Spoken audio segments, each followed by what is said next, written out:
Do we really have freedom? It is blood alone that can avenge the blood that the enemy has spilled.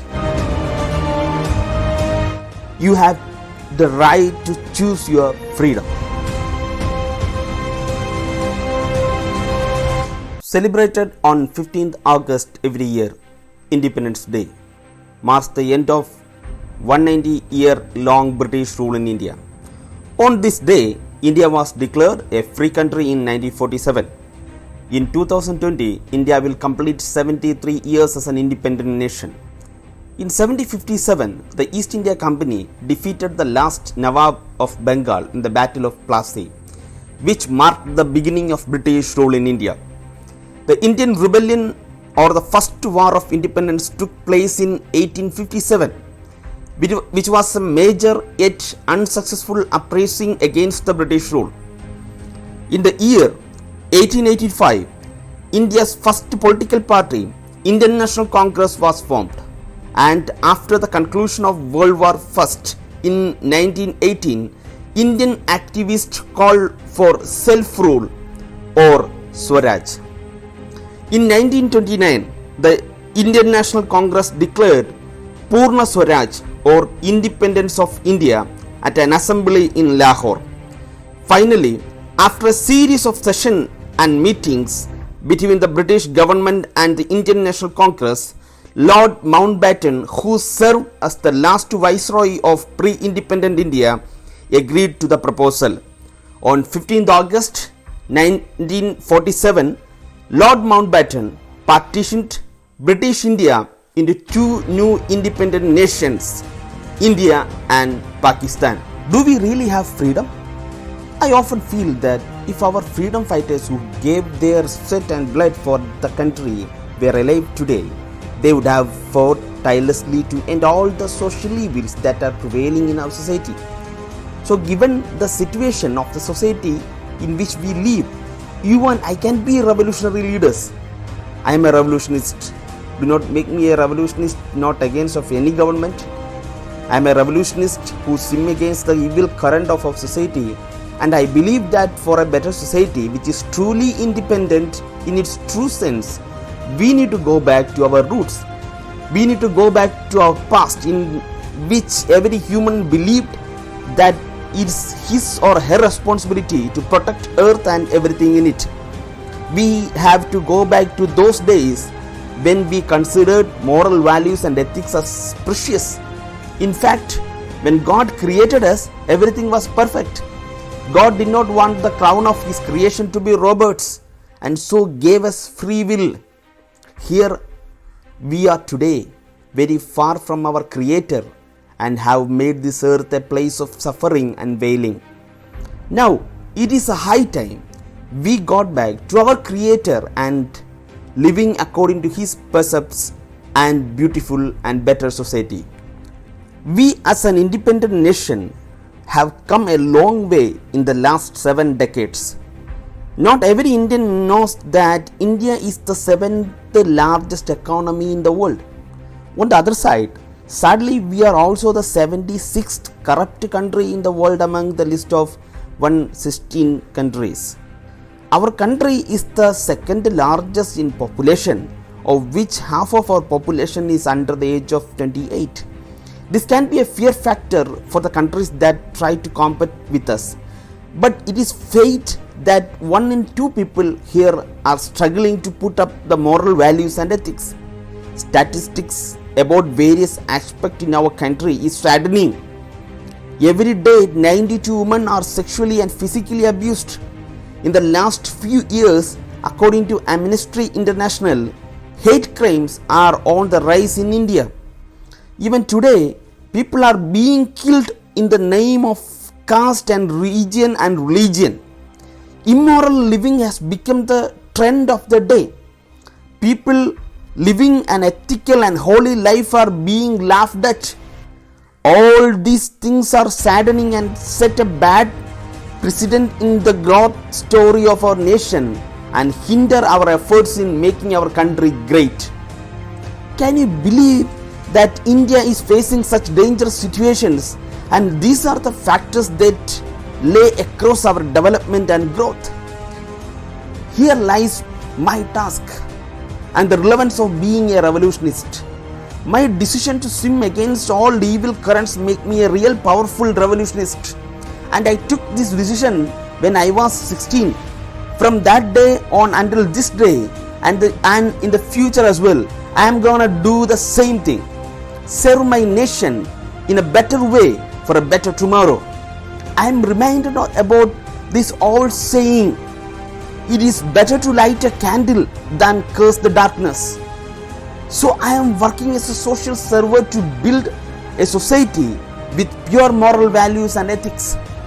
Inspire a generation to grow up in its pure moral values and ethics so that they can inspire their generation and the next.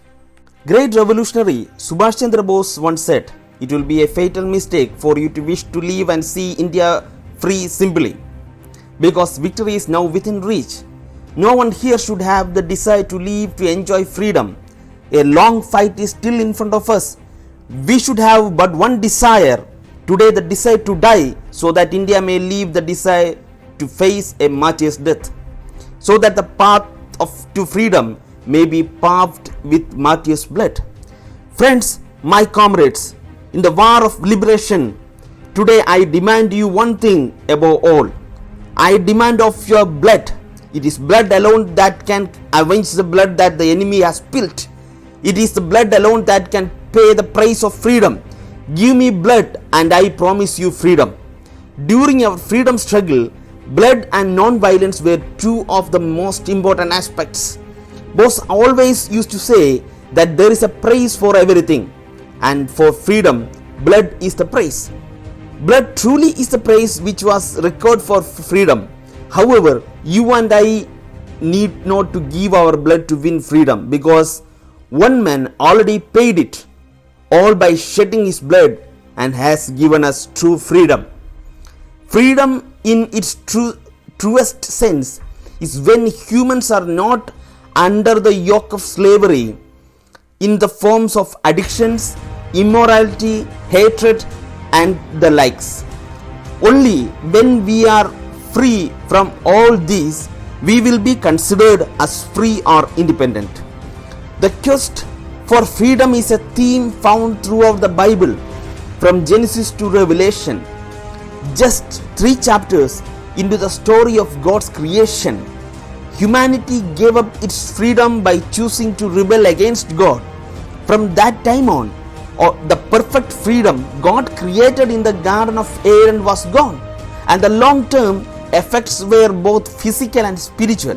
The Old Testament of the Bible records how God's people lost their physical freedom time and again as various empires overtook them, most notably the Egyptian, as recorded in the book of Exodus.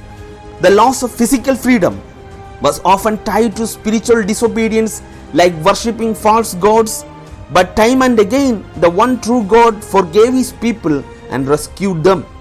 When God freed the Israelites from slavery in Egypt, he was foreshadowing the arrival of Jesus Christ, who came to free humanity from sin, the spiritual slavery that leads to death. Today many people are living in spiritual slavery without realizing it.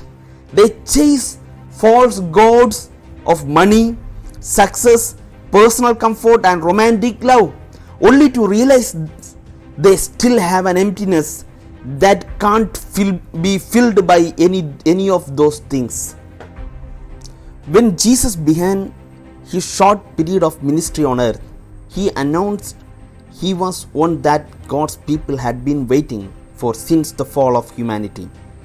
He did this by reading a particular passage from the book of Isaiah. The Spirit of the Lord is upon me, because he has anointed me to proclaim good news to the poor. He has sent me to proclaim liberty to the captives and recovering of sight to the blind, to set at liberty those who are oppressed, to proclaim the year of the Lord's favor. The core message of the Christian faith, the gospel, is that Jesus Christ rescues us from the slavery of sin and offers true freedom in this life and beyond. While Christ followers still battle with sin, they are no longer slaves to it. Through the power of Christ, His people can be set free from the bondage of greed, vanity, pride, pornography, addiction, abusive behavior, gluttony, and selfishness. Any other sin under the sun. Here is what Jesus said about the freedom He offers. John 8:31-32. If you abide in my word, you are truly my disciples, and you will know the truth, and the truth will set you free. John 8:34-36. Truly, truly, I say to you, everyone who practices sin is a slave to sin. The slave does not remain in the house forever. The Son remains forever. So if the Son sets you free, you will be freed indeed. God makes it clear the best life is one that devoted to honoring Him. As Apostle Paul explained to some of the first century Christians, 1 Corinthians 6:12, all things are lawful for me, but not all things are helpful. All things are lawful for me, but I will not be dominated by anything. Galatians 5:13, for you were called to freedom, brothers. Only do not use your freedom as an opportunity for the flesh, but through love serve one another. God's word points to freedom in Christ, and God does not leave us wondering how to grab hold of the freedom He offers. It starts with acknowledging our brokenness and admitting we are slaves to sin, and it ends with choosing and following Him daily. Only He can break the bonds of slavery and lead us to true freedom, now and forever. Do you want to be free? You have the right to choose your freedom. Choose the real freedom. God bless you. God bless you.